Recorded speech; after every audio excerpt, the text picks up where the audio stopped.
Bonjour à tous, bienvenue sur la web télé Leclerc et vous. Aujourd'hui, un dialogue en live spécial beauté à l'occasion des rendez-vous beauté Leclerc du 13 au 23 mai. Alors, vous avez été très nombreux à nous poser vos questions par internet et vous allez même pouvoir continuer à le faire en live puisque nous avons la chance d'avoir avec nous Marie Le Boulaire. Marie, bonjour. Bonjour Laurence, bonjour à tous. Marie, vous êtes ambassadrice beauté pour Leclerc. Tout à fait. Et vous allez répondre à toutes les questions des internautes. On va apprendre plein de choses. Voilà, je vais vous donner tous mes petits conseils. C'est chouette. Sachant qu'à la fin, vous nous ferez même une démonstration pour apprendre à poser au mieux son rouge à lèvres. Son rouge à lèvres pour qu'il tienne toute la journée. Voilà, c'est ça? Exactement. Alors c'est parti. On va commencer avec une première question. Oui. Alors c'est Vic qui vous la pose. Bonjour Marie, mes ongles se cassent sans arrêt. Pourtant je ne les ronge pas. Existe-t-il une solution pour les renforcer ? Bonjour Vic, alors oui, tout à fait, il existe des solutions pour les renforcer. C'est vrai que nous ne sommes pas tous égaux sur la rigidité des ongles, sur les cheveux également, parce que c'est lié. Et vous pouvez commencer tout d'abord par faire une cure de levure de bière. Donc ce sont des petits comprimés naturels qui se prennent matin et ou soir, en fonction de ce vers quoi on se dirige. Donc ça va permettre en fait de renforcer la kératine, renforcer les ongles, par la même occasion les cheveux. Et autre petit conseil, bien entendu, quand on réalise sa manucure, toujours mettre une base. Mettre une base qui permet de renforcer justement l'ongle. On peut également appliquer des huiles nourrissantes de temps en temps, quand on ne met pas de vernis. Et encore une fois, appliquer un top coat pour vraiment protéger l'ongle, le solidifier. Et au bout d'un mois à peu près, un mois de cure de levure de bière, on verra des résultats probants. Merci voilà. pour ces astuces. Et on évite de se ronger les ongles. Voilà, ne jamais se ronger les ongles. Très bien. Alors, Paola nous posait un peu le même type de question finalement. Quels sont les bons gestes pour avoir de beaux ongles et quels sont les incontournables? Mais c'est finalement, vous venez d'y répondre un petit peu. Oui. Donc, peut-être des petites choses en plus? Oui, peut-être rajouter que quand on se lime les ongles, alors je préconise de les limer plutôt que de les couper. Parce que couper va faire un choc et donc va encore plus le fragiliser. Ça, on ne le sait pas toujours. Donc le limer et ne jamais limer de gauche à droite, vraiment toujours aller dans le même sens. Sinon, encore une fois, ça va fragiliser l'ongle et à terme, il va devenir encore plus cassant. Donc voilà. Et bien les protéger. Petite astuce, quand on fait sa vaisselle, mettre des gants. Voilà. Très bien. Eh bien, tout est retenu. Alors Salomé maintenant nous demande, j'ai une question existentielle, faut-il mettre la même couleur de vernis sur les pieds et les mains ou plutôt des différents? Alors Marie. Alors, je dirais que ça dépend vraiment du choix de chacun. On peut mettre la même couleur. Je dirais que ça dépend vraiment de la tenue. Par exemple, on va mettre une robe, admettons, bleu fluo. On ne va pas mettre forcément du vernis rose fluo sur les pieds et sur les mains, bien entendu.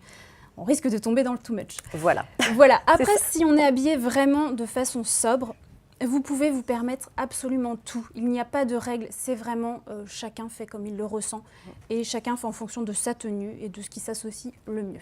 Du moment qu'on assume. Hein, voilà, tout à fait, exactement. Voilà. Alors, Esmeralda vous pose également une question. Quelles sont les couleurs de vernis de l'été 2015? Alors, les tendances, quelles sont-elles? Esmeralda, faites-vous plaisir. 2015, c'est la couleur peps, la couleur pop. C'est du fuchsia, c'est du rouge carmin, mais ça c'est un incontournable, je dirais.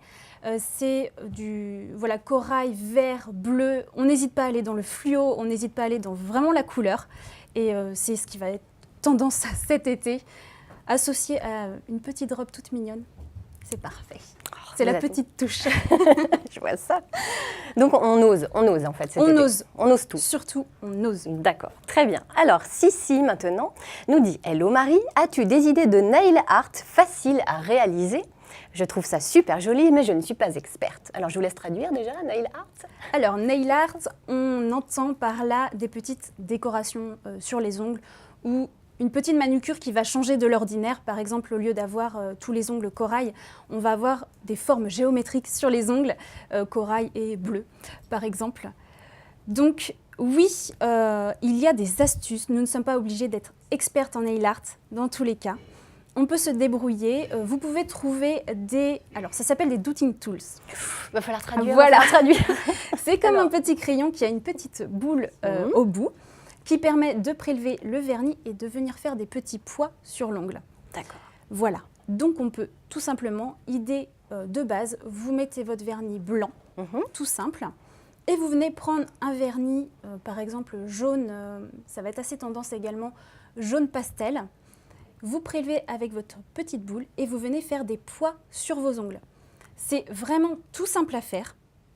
Et, Mais ça fait un ça effet fait, voilà. terrible. Alors, on n'est pas obligé de faire sur tous les ongles, on peut faire seulement sur un ou deux. Ça, c'est une idée vraiment très facile à faire. Et il y a également la technique du scotch, tout simplement. Alors, il existe des scotch spécifiques qui ne vont pas abîmer les ongles, justement, qui vont permettre, toujours si on part sur notre base blanche, Mhm.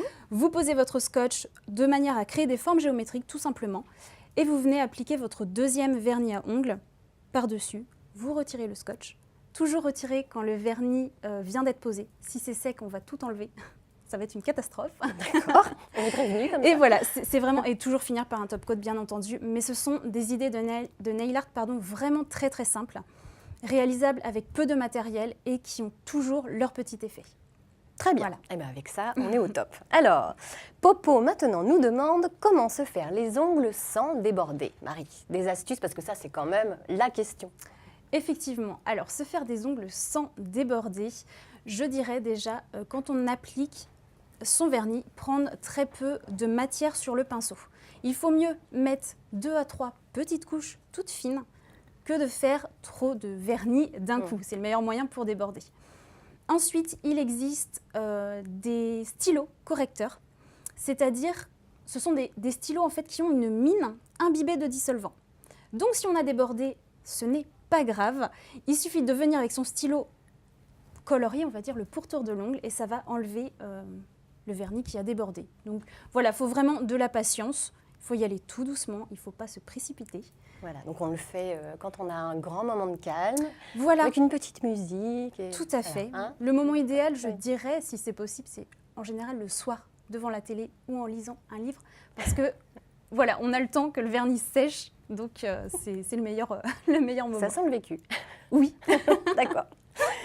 Merci Marie. Alors, Microbe, c'est assez rigolo comme pseudo, nous demande comment faire, Marie, pour enlever les peaux mortes. Alors, pour enlever les peaux mortes, donc là, je ne sais pas si la personne parle du corps ou du visage ou des lèvres, parce que Non, là, on je pense peut que en avoir c'était. partout. Oui, mais je pense que c'était les peaux mortes peut-être autour de Plutôt des l'ongle, je crois. D'accord. Alors, tout simplement, comme je l'ai indiqué tout à l'heure, appliquer des huiles. Il existe des huiles émollientes. Ça s'appelle des huiles émollientes. Ça permet de ramollir tout le pourtour de l'ongle.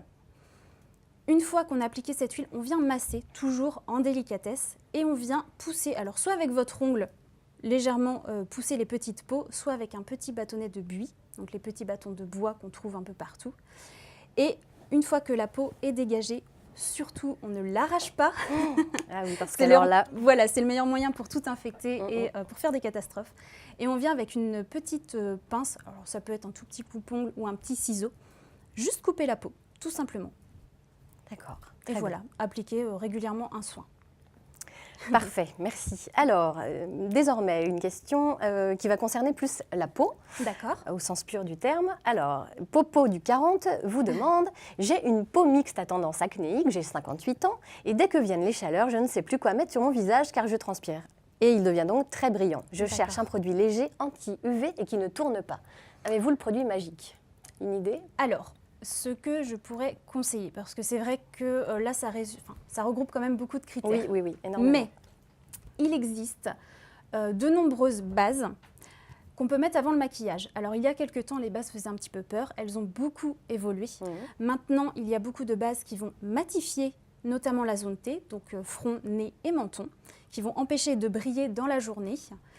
Elles vont également avoir une grande tenue. Elles ne seront pas comédogènes, c'est-à-dire qu'elles ne vont pas vous créer de boutons. Elles ne Oui, vont parce pas... que ça, c'était le principal Voilà. problème de ces bases jusqu'ici. Voilà, au tout début, quand les bases sont apparues, le problème était que si on les mettait tous les jours, on avait des boutons. Donc, si on a une peau déjà acnéique, c'est un problème.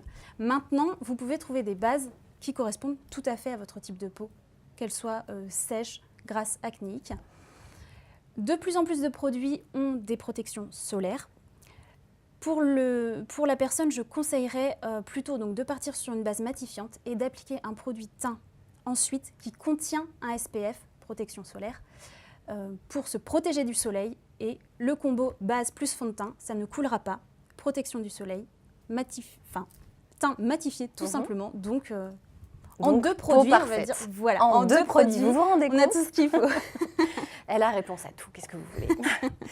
Alors, une question maintenant, Marie, de Jody, qui vous dit, voilà, j'ai 66 ans et une peau très ridée. Oh, elle en rajoute peut-être. Elle ne doit pas avoir une peau si en ridée général, que ça, on je n'a suis sûre que non. Pas vraiment la bonne image de soi. Voilà, c'est ça. Et ceci s'est produit très vite. J'aimerais savoir quels produits, crème de jour, de nuit, les yeux, démaquillants, lait et lotion, je dois utiliser. Je vous remercie pour votre aide. À bientôt.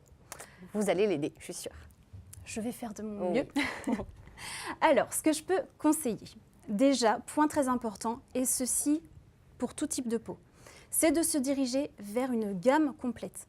C'est-à-dire, comme la personne le dit, un démaquillant, une lotion, un sérum, un contour des yeux, une crème, mais toujours dans la même marque et dans la même gamme. Ça, c'est important d'avoir cette continuité entre les produits ? Ce n'est pas, on va dire, essentiel, mais c'est important parce que les produits sont créés tous ensemble en laboratoire et sont conçus pour se compléter les uns les autres et pour optimiser les bienfaits. Donc il faut qu'il y aura une cohérence de cette façon-là. Voilà, tout à fait. Par exemple, un sérum et une crème de la même marque vont tellement se compléter que le résultat sera visible beaucoup plus rapidement. Si on combine différentes marques, ils ne sont pas créés pour aller ensemble, donc ça va altérer un petit peu les effets du produit. D'accord. Ensuite, pour une peau qui va être un peu ridée, il existe de nombreux produits qui vont être anti-âge, qui vont être pour la fermeté, c'est-à-dire raffermir tout le contour du visage qui aura tendance un petit peu à s'affaisser avec les années. Et voilà, à base d'acide hyaluronique, c'est très important également. D'accord, très bien, merci beaucoup. Voilà. Alors, une question maintenant de Clémentine qui nous demande comment appliquer son fond de teint pour ne pas avoir l'air d'une orange. Venant de Clémentine, c'est très fort. Oui, j'aime beaucoup. Moi aussi, j'aime beaucoup. Alors, pour appliquer son fond de teint, le mieux c'est que je vous montre parce que j'ai un petit pinceau juste ici. Très bien. Ça dépend du fond de teint. Il existe des fonds de teint mousse, il existe des fonds de teint fluides, des fonds de teint crème. Globalement, on évite d'appliquer avec les doigts. Je peux vous donner un petit exemple si vous voulez. Oui. Quand on applique avec, par exemple, vous prenez un mur qui n'est pas peint. Si vous peignez avec votre main, dans tous les petits trous qu'il va y avoir, il n'y aura pas de peinture. Si vous prenez un pinceau, vous allez en mettre partout. Ce sera homogène, ce sera uniforme. C'est pareil sur notre peau, avec les pores, ça fait comme des petits trous, comme un mur. Donc le pinceau va permettre d'aller dans chaque petit pore et de faire un teint unifié. Pour ne pas être orange, on en met une toute petite quantité. On applique en mouvement circulaire, toujours vers l'extérieur. Ça va permettre de retendre un petit peu la peau, ça va permettre d'éviter toutes les traces de démarcation de fond de teint. Et si vous estimez qu'il vous manque un petit peu de couleur, tout simplement, vous n'en avez pas mis assez, vous en rajoutez un tout petit peu, toujours en mouvement circulaire. Mais il faut mieux appliquer, un peu comme le vernis tout à l'heure, y aller progressivement que d'en mettre trop d'un coup. Très bien. Voilà. Écoutez, conseil retenu, c'est parfait. Alors Lou maintenant qui nous pose une question, j'ai des cernes violettes, que puis-je faire pour les camoufler ? Voilà, ça concerne énormément de personnes quand même. Voilà, ça concerne énormément de personnes, et les personnes ne savent pas toujours qu'il faut traiter en priorité le violet. Cherchent plutôt à camoufler le cerne, mais ne traitent pas forcément la couleur. Il faut aller dans une couleur complémentaire. Je pense que vous avez déjà entendu un petit peu tous que pour traiter une imperfection rouge, on met une couleur verte dessus, parce que c'est la couleur complémentaire. Pour le violet, ça va être le jaune.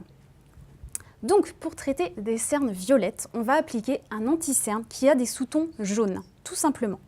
Alors, ils prennent quel nom ? Il y a une nuance particulière à adopter ? Alors, il faut chercher un petit peu plus vers le doré. Le doré. Voilà. Tout ce qui va être rosé ou neutre, on oublie.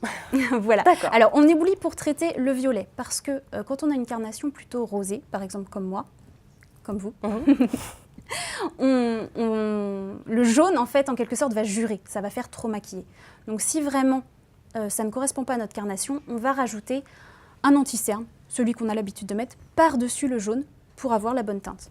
Et les cernes seront le violet sera neutralisé, les cernes atténuées. Voilà. Parfait. Alors, une question justement qui va un petit peu compléter ce que vous venez de dire. Saoudi qui demande « Bonjour, comment puis-je réduire mes poches sous les yeux ?» Alors, parce que là, on a parlé de la couleur, l'atténuer, maintenant, les poches. Alors, les poches, c'est quelque chose d'encore différent. Oui. Les poches, il faut le savoir, c'est comme on fait par exemple de la rétention d'eau sur les jambes, ça va être au niveau des yeux, tout simplement. Donc, premier conseil, éviter de dormir déjà la tête trop à plat, parce que l'eau va venir stagner juste sous les yeux et ça va créer ces poches. Ensuite, il existe des soins. Ne jamais se diriger vers un baume. Parce que, voilà, on a tendance à penser que le baume va être plus nourrissant, donc va mieux traiter. Justement, le baume est plus nourrissant, donc il contient beaucoup plus d'actifs hydratants. Et le problème, c'est que la nuit, votre contour de l'œil va se gorger de tous ces actifs et va les garder. Donc le matin, on a des poches, on a les yeux gonflés. Voilà, donc il faut mieux partir sur une texture gel, qui va être très fraîche. Et je vous conseille également de partir sur une eau florale, une eau de bleuet. C'est une eau qui va être apaisante. Vous l'appliquez tout simplement sur un petit coton. Vous laissez reposer sur vos yeux quelques minutes et ça va vous apporter un coup de frais. Et ça va dégonfler les poches. Parfait, voilà. Merci beaucoup. Alors, Brodylock maintenant qui nous dit « Hello Marie, faut-il mettre de la crème anti-rides avant 30 ans ?» Alors là, ça ne paraît pas forcément évident comme ça, mais vous allez nous dire un petit peu. Oui, je vais vous expliquer. Alors, c'est vrai qu'on dit crème anti-rides. On a tendance à généraliser le côté anti-rides. Effectivement, il existe des crèmes pour tout âge. Bien souvent, il suffit de regarder, quand vous faites vos courses, vos petits produits, c'est écrit sur l'emballage, c'est écrit tout simplement la tranche d'âge. On peut commencer à partir de 25 ans, mais on ne va pas mettre une crème anti-rides. On va mettre une crème prévention des rides. Parce qu'en général, à partir de 25-30 ans, ce ne sont pas des rides, mais des ridules de déshydratation ou des ridules d'expression qui annoncent des futures rides. Mais qui sont jolies aussi, qui donnent du caractère voilà, au visage. Exactement, qui donnent de jolis visages aussi. Donc, mais c'est vrai qu'il ne faut pas partir sur un anti-ride pour une personne de 40 ans, par exemple, quand on en a 25. Il suffit de regarder première ride, prévention, et c'est tout à fait adapté. Très bien, merci. Alors Titi maintenant, qui revient sur les cernes et qui demande comment appliquer l'anti-cerne justement. Est-ce qu'il y a une technique particulière pour que ce soit plus efficace? Ça va dépendre, je dirais, du type de peau. Ça dépend si on a le contour de l'œil qui va être sec ou non. Chacun l'applique un petit peu à sa manière. Moi, ce que je vous conseille, ça dépend aussi de la texture de l'anti-cerne. S'il est un petit peu plus crémeux, un peu plus onctueux, il suffit juste au doigt de venir le déposer. Vous attendez un tout petit peu que ça sèche, comme ça le pigment va rentrer et va se fixer sur la peau. Et vous venez ensuite, avec un tout petit pinceau, tapoter le tour de votre œil. Surtout, on n'étire pas et on ne fait pas de gros mouvements. On a tendance à faire ça. On a tendance à faire ça. Et le problème, c'est que ça crée justement les petites ridules, les petites pas de doigts qu'on va avoir par la suite. Et ça abîme le contour de l'œil. Donc il faut vraiment y aller très délicatement. Il faut tapoter, que ce soit avec un pinceau ou avec vos doigts. Là, c'est un petit peu selon ce qu'on préfère lors de l'application. D'accord. Alors, parlons cheveux maintenant, Marie, si vous voulez bien. Bijou vous demande, est-il conseillé de faire plus de masques pour les cheveux en été? Alors, en été, c'est vrai qu'on aura tendance à faire plus de masques. Pourquoi? Parce qu'on a beaucoup plus d'agression. Régulièrement, les gens vont à la plage ou vont se balader tout simplement. Donc, il y a de la pollution, il va y avoir le soleil qui va abîmer les cheveux. Donc, je dirais, par la force des choses, effectivement, on va en faire un petit peu plus. Maintenant, il faut bien choisir le masque. Il faut choisir un masque qui va être soit réparateur. Il existe également des masques après soleil, donc qui vont nourrir le cheveu qui a été agressé par les UV. Et voilà, toujours par contre, après son shampoing, faire un masque après shampoing ou masque. Ça dépend un petit peu de ce que l'on préfère. Mais ne jamais rester juste avec son shampoing l'été, sous risque d'abîmer encore plus ses cheveux. Voilà. D'accord. Alors, Chloé, maintenant, demande « Bonjour Marie, est-ce que les cheveux teintés craignent plus le soleil pendant l'été ?» Alors, dire qu'ils craignent plus, ça dépend déjà à quel moment on a fait sa couleur. On déconseille en général de faire sa couleur juste avant de s'exposer au soleil, sous peine de voir la couleur virer. Et ce qui donne un vert assez... Voilà, par exemple, un blond, ça donne un vert. Voilà. Pour un brun, ça va donner quelque chose de plus rouge-violet, ça dépend. C'est tout à fait tendance cet été. Voilà, c'est ça. Le mode un peu sirène. Voilà. Non, c'est vrai que ça craint un petit peu plus, mais il faut toujours en prendre soin, bien les protéger dans tous les cas. Voilà. Si on fait une couleur, mettre double dose presque sur les soins et la protection. Très bien. Alors, Caro06 vous demande à quelle fréquence faut-il se laver les cheveux en fonction du type de cheveux que l'on a? Je ne dirais pas que c'est en fonction du type, mais plutôt du shampoing. Ça va dépendre du shampoing que l'on utilise. Si on a des cheveux qui régressent très vite, on va utiliser un shampoing pour cheveux gras qui va venir neutraliser le sébum. Et donc, ça permet d'espacer les shampoings. Il existe également le shampoing sec qui nous permet de les espacer. Après, voilà, je ne dirais pas qu'il y a vraiment une fréquence, il faut éviter de les laver tous les jours parce que ça les fragilise, bien entendu. Mais ça dépend vraiment du type de cheveux et du shampoing que l'on utilise. Donc, le shampoing sec, c'est vraiment efficace? Alors, le shampoing sec, c'est très efficace. Pour les personnes qui peut-être ne connaissent pas, j'explique rapidement. Oui, parce que c'est vrai que ça peut intriguer un petit peu. Voilà, tout à fait. Alors, un shampoing sec, c'est un shampoing qui se présente sous forme d'aérosol, qui vaporise une petite poudre. Ça peut se comparer un petit peu à du talc, justement, qu'on va vaporiser en racines. Alors, on ne colle pas ces racines, on se met à 20-30 cm. On vaporise, on attend 2 minutes. La poudre va absorber tout le sébum. On vient ensuite masser son cuir chevelu. Ça fait toujours du bien de masser son cuir chevelu. Ça va permettre d'ôter toutes les petites particules et de rafraîchir la chevelure, de décoller les racines. Et ça va permettre d'espacer vraiment les shampoings. C'est vrai que le shampoing sec est très très efficace et peut également bien dépanner. Très bien, écoutez, à adopter peut-être pour cet été. Tout à fait. Alors Christelle maintenant vous demande, est-ce qu'il faut choisir les masques en fonction de notre couleur de cheveux? Alors est-ce que ça joue ça? Alors ça joue si on a fait une coloration et qu'on cherche à intensifier en quelque sorte, à garder le côté intense de sa couleur, à garder l'éclat. Dans ces cas-là, on va se diriger vers un masque pour cheveux colorés. Il en existe différents types, justement, ça se développe de plus en plus en fonction des couleurs qu'on fait. Par exemple, une personne qui va faire une coloration un peu plus rouge, rousse, n'aura pas le même masque qu'une blonde et encore une fois, pas le même qu'une brune. Voilà, donc après, pour les masques en général, je dirais les masques qui servent à hydrater, qui servent à nourrir. Dans tous les cas, peu importe la couleur, le masque sera efficace. Voilà, c'est plus vraiment si vous voulez vous diriger vers un masque spécifique couleur pour l'éclat et la brillance. Très bien. Alors une autre question de Sacha cette fois. J'ai les pointes super sèches et l'été c'est encore pire. Quel type de soins sont vraiment efficaces? Merci Marie. Ça ne m'étonne pas qu'en été ce soit un petit peu plus sec. En soins, alors tout d'abord, je préconise de mettre de l'huile. Alors pas de l'huile... Oui, parce que j'allais vous dire pas de l'huile de cuisine. Non, tout à fait. Il existe des huiles qui vont permettre de nourrir le cheveu. On peut les appliquer pour protéger le cheveu chaque jour. On met une toute petite pression, toute petite, sous peine de graisser ses cheveux. Dans sa main, on chauffe un petit peu la matière et on applique tout simplement sur ces longueurs, juste comme ça, tout simplement. Ça va permettre de les protéger. Ensuite, vous pouvez faire ce qu'on appelle des bains d'huile. Par exemple, vous faites votre shampoing le matin.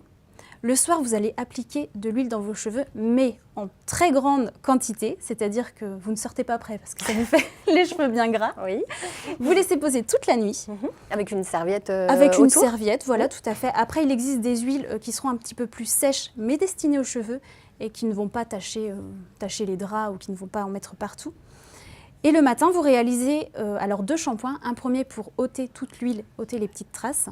Et le deuxième pour laver vos cheveux. Ça va permettre de nourrir le cheveu en profondeur. Ça va permettre de le gainer, de le discipliner et de lui apporter de la souplesse et de la brillance. Très bien. Voilà. Et ensuite, en soins, toujours faire des masques, très très important. Je me répète, mais... non, mais c'est important. Voilà, c'est vraiment important pour que les cheveux soient plus doux, soient plus brillants et résistent mieux justement aux températures de l'été, aux rayons et à toutes les agressions. D'accord. Alors, Ananas, maintenant, vous demande, j'aurais voulu avoir un petit conseil sur la façon d'entretenir mes cheveux l'été, entre la piscine, l'eau de mer, le soleil. Mes cheveux ne ressemblent plus à rien au retour des vacances, que faire? Alors, sur cette question, on se retrouve un petit peu dans ce que j'expliquais avant. Mais il y a peut-être le soin SOS, quoi. Celui où vraiment... Voilà, il existe des soins dont je n'ai pas encore parlé, qui vont protéger non seulement de tout ce qui va être un petit peu... Alors, quand je parle des agressions extérieures, voilà, par exemple, le chlore, ou quand on va à la mer, l'eau de mer, etc., et les UV. Donc, toujours appliquer ce type de soins pour que les cheveux n'en ressentent pas les méfaits, en quelque sorte. D'accord. Après, voilà, il faut toujours également continuer les soins que j'ai cités précédemment. c'est la clé, on va dire, du succès. Très bien.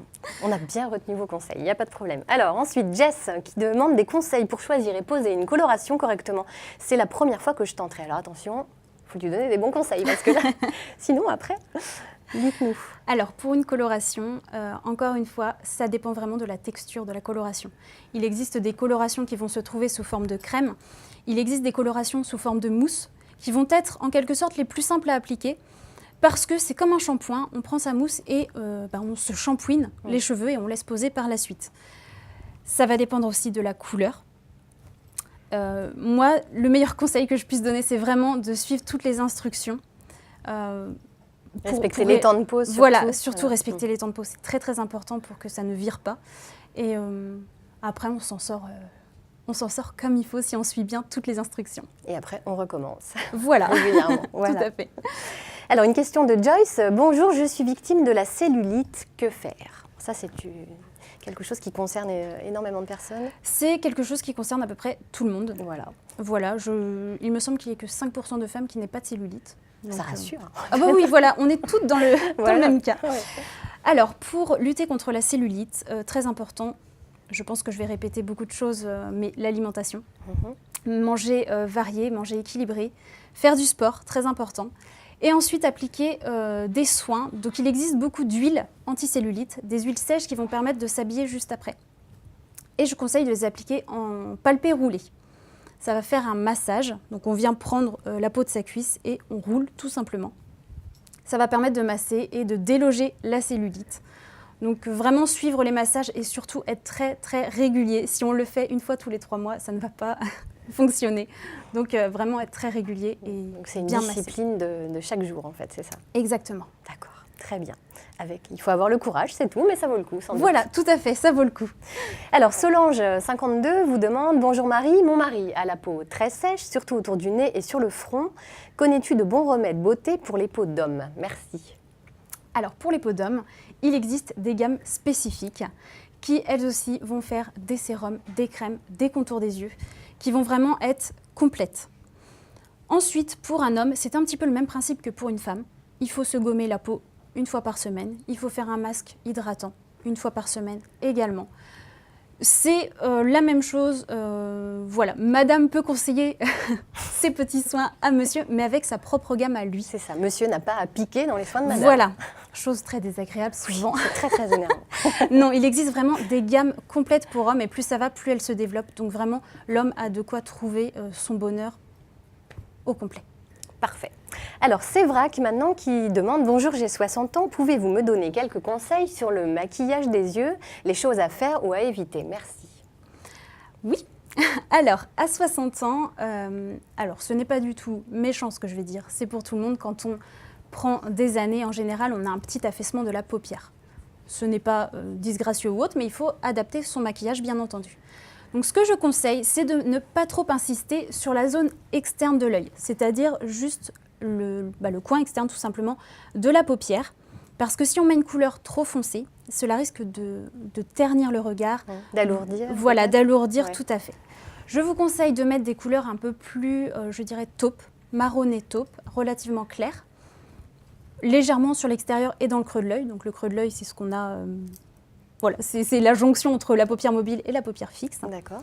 Et ensuite, sur la paupière mobile, donc toute la paupière mobile, tout simplement, mettre un fard un petit peu, je dirais, beige. Pas partir sur du blanc, ça risque d'être trop blanc et faire contraste avec l'œil, justement.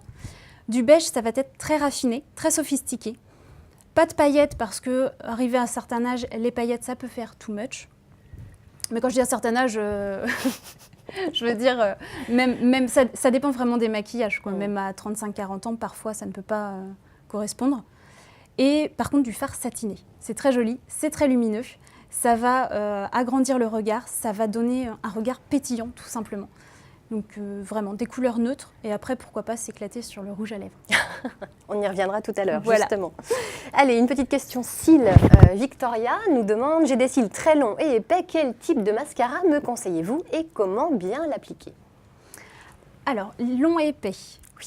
Long et épais, c'est ce que... Elle a de la chance. Voilà, toutes les femmes veulent. Lui dire, mais c'est merveilleux. Dans ces cas-là, à peu près tous les mascaras peuvent convenir. Ce que je peux conseiller pour une application vraiment optimale, c'est de partir sur un mascara avec une brosse qu'on appelle à picot. C'est-à-dire pas les brosses poils qu'on a l'habitude de voir depuis très longtemps, mais les nouvelles brosses à picot en silicone qui vont permettre de faire quelque chose de très naturel tout en restant maquillé. Ça ne va pas faire de paquet, ça va rester très très joli. Et je ne sais plus ce que je voulais lui donner comme conseil. Mais je pense que comme elle est déjà gâtée par la nature, avec ce que vous venez de Oui, dire, tout à c'est fait. bon. Là, Si, voilà, je sais. Pour l'appliquer en zigzag, toujours. Oui. Voilà. Ah, en zigzag. Alors comment on fait pour appliquer en Alors, zigzag? on pose sa brosse vraiment au ras des cils. Oui. Et on va monter le long des cils, mais comme ça avec sa brosse. Sa brosse, tout Ouais. simplement en zigzag. Et si on veut encore un petit peu plus de longueur, mais là, j'ai pas l'impression qu'il y en ait besoin, mais on peut rajouter une toute petite deuxième couche juste sur les pointes. Ça va donner de la longueur et ça va éviter d'alourdir le regard et la frange de cils. Parfait. Alors, une autre question qui concerne cette fois-ci l'eyeliner. Peux-tu me donner la meilleure technique pour poser de l'eyeliner, Marie, s'il te plaît? Je n'y arrive jamais alors que je trouve ça super joli. C'est vrai que c'est très joli, mais bon, il faut avoir la bonne technique. Parce que sinon... Oui, c'est vrai que c'est très joli. Je tiens à préciser quelque chose. Il faut de toute façon de l'entraînement. Il ne faut pas se décourager. Toutes les personnes qui font du liner en général ont mis un petit temps avant de trouver le type de liner qui leur convenait et la méthode. Maintenant, je peux vous montrer différents types de liner et vous montrer comment le faire. Il existe tout simplement des liners qui vont être en petits pots. Ce sont des liners gel qui vont être, je dirais, pour les personnes un petit peu plus confirmées. Parce qu'il faut venir avec un pinceau tout fin, prélever la matière et l'appliquer sur son œil.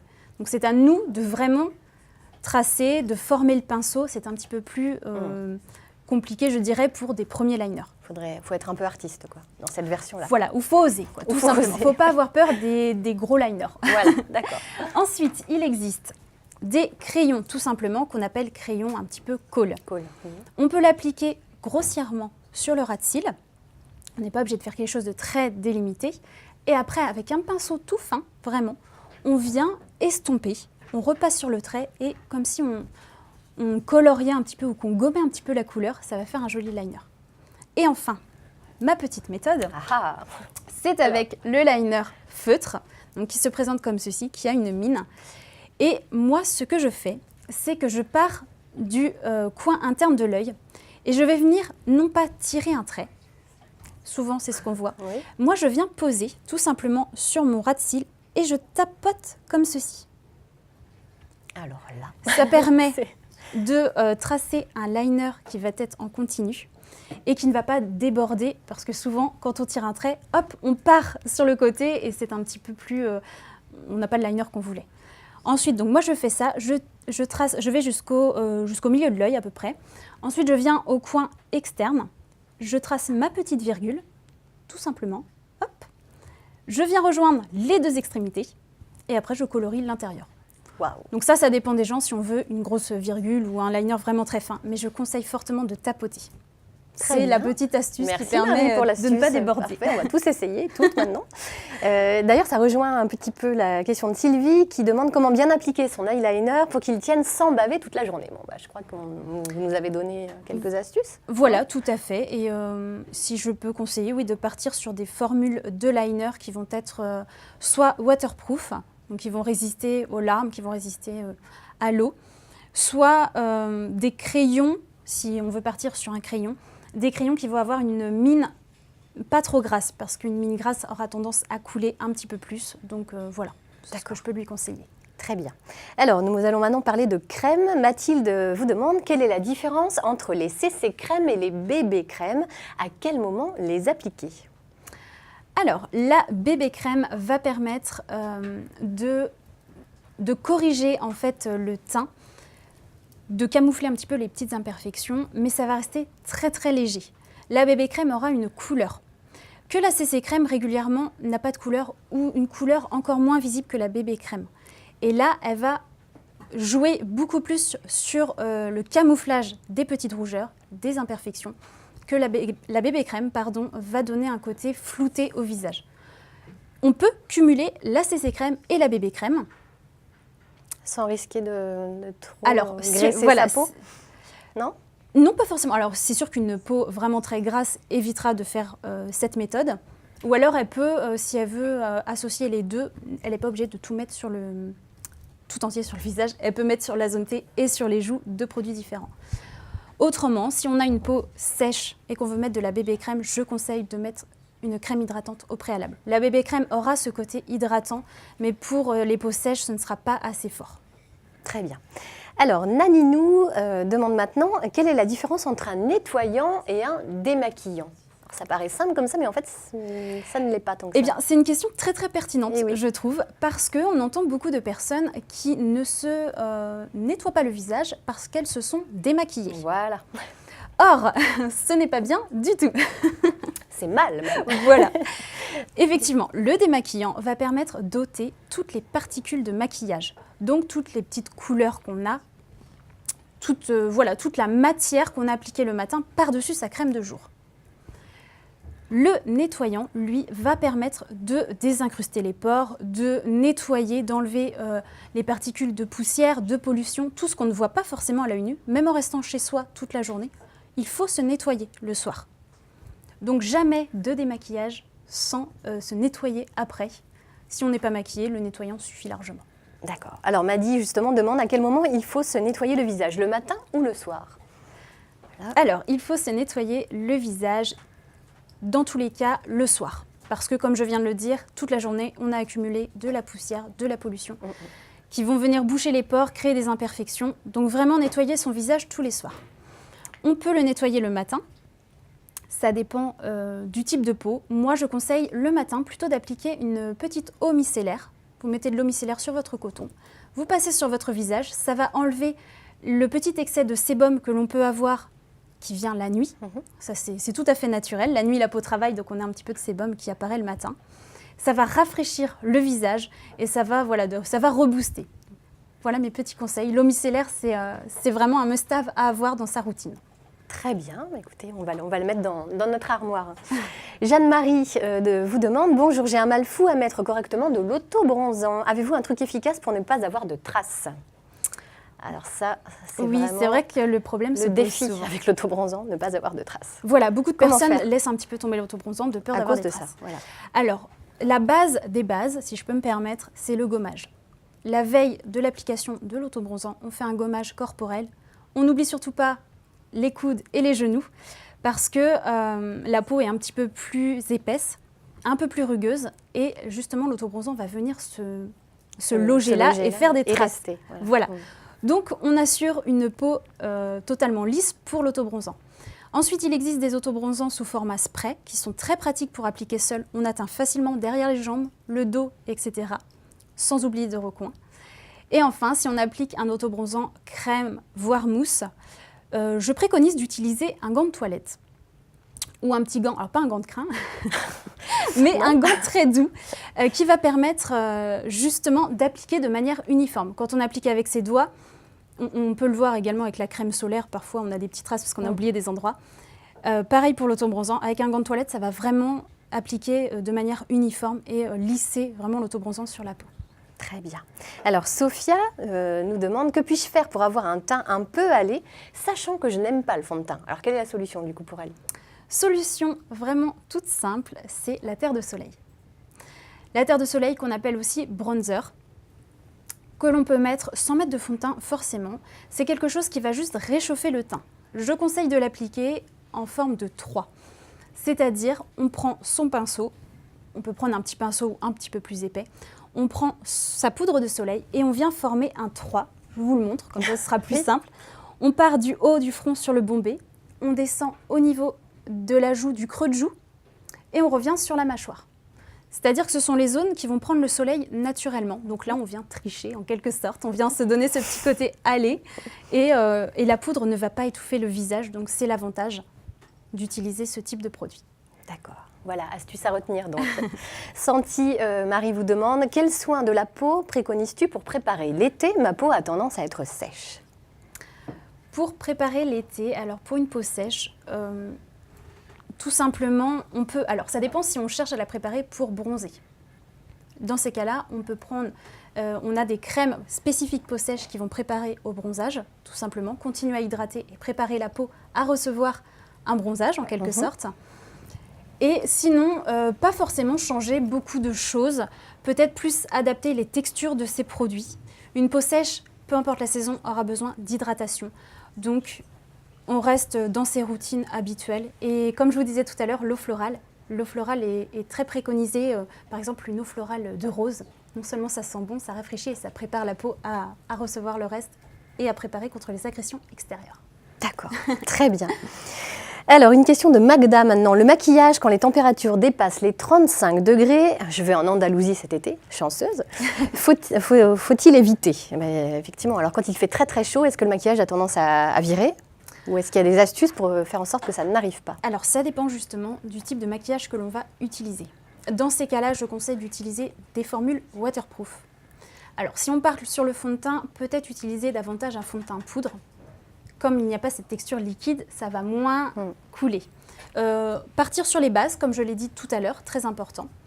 Et concernant les fards à paupières, je préconiserais les fards qui vont être crème et waterproof. Ça va servir non seulement de base, si on veut rajouter d'autres fards à paupières, mais ça ne va pas couler. Ça va tenir toute la journée, même sous forte chaleur. Donc vraiment, et mascara waterproof aussi. Vraiment se diriger vers ce type de formule qui résiste à tout. D'accord. Alors, une autre qui résiste à tout, c'est Lilou, qui ne se dit « Je ne me nettoie jamais le visage et je n'ai pas de problème de peau ». Faut-il vraiment en mettre, c'est-à-dire des produits? Est-ce qu'on peut rester 100% nature, un peu d'eau et hop, voilà? Alors, ça dépend, je dirais, ça dépend de l'âge que l'on a. Je ne sais pas si Lilou indique son âge. Non, elle n'indique pas son âge. Parce que, en soi, ce n'est pas vraiment préconisé. Parce que, comme je le disais tout à l'heure, on ne s'en rend pas forcément compte. Mais on cumule énormément de pollution, de poussière. Et à terme, ça risque de vraiment abîmer la peau. Donc, si c'est une personne qui est relativement jeune, elle risque de préparer sa peau à justement avoir pas mal de petites ridules et rides à l'avenir. Je pense que même si on ne veut pas utiliser beaucoup de produits, utiliser simplement une eau micellaire, comme je disais, et une petite crème par la suite, c'est au moins la base pour assurer quand même un bon vieillissement de votre peau. D'accord. Voilà, Lilou, le petit conseil de Marie. Le chat va se terminer dans 10 minutes. Vous avez encore du temps pour poser vos petites questions. On va d'ailleurs rappeler quand est prévue la semaine de la beauté Leclerc. Les rendez-vous beauté Leclerc, c'est donc du 13 au 23 mai. Ça, c'était pour répondre à la question de Nanou qui nous demandait ça. Nous allons poser maintenant la question de Lolita qui nous dit « Bonjour, je suis brune, aux yeux noirs, je viens de me couper les cheveux courts et pour me féminiser, j'aimerais me mettre du rouge à lèvres. Alors, est-ce qu'il y a des idées de couleurs sympas à la mode cet été ?» Marie? Oui, tendance de cet été, un petit peu comme le vernis, on ose le peps, on ose la couleur. Les couleurs un petit peu fuchsia, rouge à lèvres fuchsia, vont être très à la mode, le corail aussi. Alors, la personne est brune aux yeux marrons, mais ne nous indique pas sa carnation. Donc, je vais rapidement faire un petit point juste pour indiquer. Si la personne a une carnation plutôt dorée, c'est-à-dire que l'été, elle va bronzer très facilement, il faut mieux s'orienter vers des teintes un peu plus chaudes. Du corail, du rouge, par exemple coquelicot, qui est très en vogue et qui est très très joli. Ce sont des teintes un petit peu orangées qui vont avoir des sous-tons orangés dorés. Pour une carnation rose, c'est-à-dire que l'été, elle va plutôt rougir que bronzer. Ça nous concerne, nous. Voilà, tout à fait. C'est ça, voilà. C'est parfait pour nous. Oui. On va plutôt partir sur des teintes au sous-ton froid. Donc, ce sont des sous-tons bleus. Alors, il ne faut pas s'inquiéter, on ne voit pas le bleu dans le rouge à lèvres. Mais, par exemple, un rose ou un rouge avec des sous-tons bleus sera plus froid et conviendra aux carnations roses, tout simplement. Donc, ça dépend vraiment de sa carnation. Et je vous conseille, si vous pouvez regarder quand il y a la petite pastille, en général, ça correspond très très bien aux couleurs. Il suffit tout simplement de regarder par rapport à son visage et on peut voir si cette couleur nous ira ou pas. C'est très très simple, on n'y pense pas forcément. Mais mettre la pastille à côté de son visage, on voit la différence de couleur et on sait si ça passera ou pas. C'est une très bonne astuce à retenir. On s'oriente maintenant vers les dernières questions. Alors, Sofiana vous demande « Je cherche un rouge à lèvres qui tiendrait toute la journée, ou en tout cas le plus longtemps possible. Quel type de maquillage dois-je choisir ?» Alors, sur ce point, on est de plus en plus chanceuse parce qu'il y a de plus en plus de rouge à lèvres longue tenue. Ça dépend si on cherche un effet mat ou un peu plus glossy. Mais je conseille fortement de se diriger dans ces cas-là vers des encres à lèvres ou des vernis à lèvres qui vont être très faciles à appliquer. En général, c'est un petit pinceau qui épouse parfaitement les formes des lèvres, donc très facile à mettre. Et la couleur va tenir vraiment toute la journée. On peut manger, on peut boire, on peut papoter sans s'arrêter. La couleur sera toujours là. Donc ce sont vraiment des textures qui sont destinées à tenir toute la journée. D'accord, des textures magiques. Voilà, tout à fait. Alors, Tamara vous demande, et ce sera notre dernière question, je suis rousse avec beaucoup de taches de rousseur et une peau très pâle. Quel rouge à lèvres me conseillez-vous cet été? Alors, tout à l'heure, j'ai expliqué, voilà, pour les peaux très pâles, plutôt des sous-tons froids. Maintenant, quand on est rousse, on a cette chance de pouvoir s'orienter vers d'autres couleurs qui vont être un petit peu plus... Alors, je dirais pas beige marronné, ça peut faire un peu peur comme ça, mais des roses qui vont avoir des sous-tons, comme on dit, un bois de rose, des sous-tons un petit peu plus, voilà, un peu plus beige. Ce seront de magnifiques couleurs, même un petit sous-ton orangé, alors pas le orange, parce que ça risque de jurer avec la peau trop pâle, mais avec des sous-tons orangés, c'est vrai qu'en tant que rousse, vous pouvez vous permettre énormément de couleurs finalement. C'est une chance d'être rousse de toute façon. Mais c'est très très joli. Oui, c'est vrai que les rousses sont magnifiques. Donc Voilà, message est passé. Alors, je voulais annoncer au début de ce dialogue en direct, nous avons la chance d'avoir Marie avec nous qui va nous faire un tutoriel, oui. Pour nous montrer comment bien appliquer son rouge à lèvres et comment faire en sorte qu'il tienne tout au long de la journée. Voilà, alors Marie, on va vous laisser voilà. opérer. Je vais vous montrer ça, Voilà. Tout à fait. Alors, je prends mon petit miroir pour vous montrer. Alors, on aura besoin tout d'abord d'une poudre, tout simplement la poudre que vous utilisez pour votre visage pour matifier, toute simple. On va venir la prélever directement, alors soit avec un petit pinceau, soit au doigt, et on vient tapoter sur les lèvres dans un premier temps. Bien sûr, on n'oublie jamais de bien hydrater ses lèvres régulièrement. Ouais. Voilà. Donc, on va appliquer un petit peu de poudre. Donc moi, je la tapote tout simplement. Alors, ça peut faire un peu peur parce qu'on a l'impression que ça assèche les lèvres, mais ça va garantir justement cette tenue toute la journée. Voilà, quand on met la poudre justement sur son visage, c'est pour matifier et garantir une tenue du fond de teint. C'est exactement pareil pour les lèvres. Très bien, ça c'est vrai que c'est une bonne astuce. Voilà, souvent on entend qu'il faut mettre la poudre après, on peut également, mais avant, je trouve que ça tient encore mieux. Ensuite, je prends tout simplement un petit crayon à lèvres. Je vais venir tracer le contour de mes lèvres. Donc ça va permettre en fait de... C'est pas très facile de parler tout en appliquant du rouge. Ça va permettre de définir en fait le pourtour de lèvres et éviter justement que le rouge à lèvres que l'on applique ensuite file Ouais. voilà, dans les petites ridules, dans les petits stries. Et ce que je fais, c'est que je colorie grossièrement l'intérieur. Encore une fois, il s'agit là d'une base, donc on peut faire la chose relativement grossièrement si c'est pas très joli. Ce n'est pas grave pour le moment. Ensuite, on prend son rouge à lèvres et on va venir l'appliquer encore une fois par-dessus.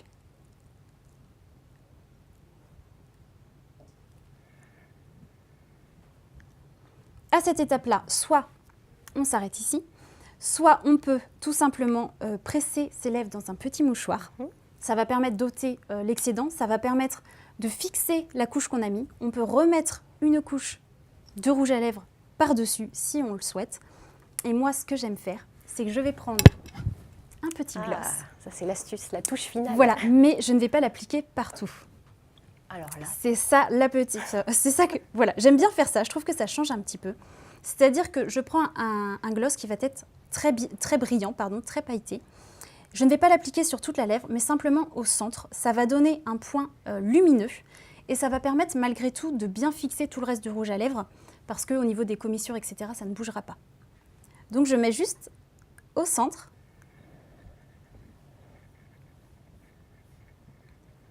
Et voilà, et j'hésite pas à tapoter légèrement avec mon doigt pour qu'il y ait un petit peu moins de démarcation. Et c'est tout aussi simple. Et effectivement, ça attire le regard, mais juste là, voilà, là sur la bouche, quoi. Voilà, tout à fait. faut. C'est très simple et votre rouge à lèvres va vraiment tenir. L'astuce de la poudre, je trouve que c'est ce qu'il y a de mieux pour vraiment fixer le rouge à lèvres toute la journée. Et si on hydrate bien ses lèvres régulièrement, ne prenez pas peur, ça ne va pas assécher vos lèvres du tout. Très Voilà. bien. Écoutez Marie, merci infiniment pour tous ces conseils, vraiment, merci beaucoup. Merci à vous et merci à tout le monde pour les questions. Et voilà, et merci à vous internautes. Restez fidèles à la Web TV Leclerc. Alors vous retrouverez dès demain plus de 250 produits en promotion, 250 produits beauté bien entendu, en promotion dans vos magasins Leclerc, puisque ce sont les rendez-vous beauté Leclerc du 13 au 23 mai. Merci à tous pour votre attention et puis à très bientôt. Au revoir Marie. Au revoir.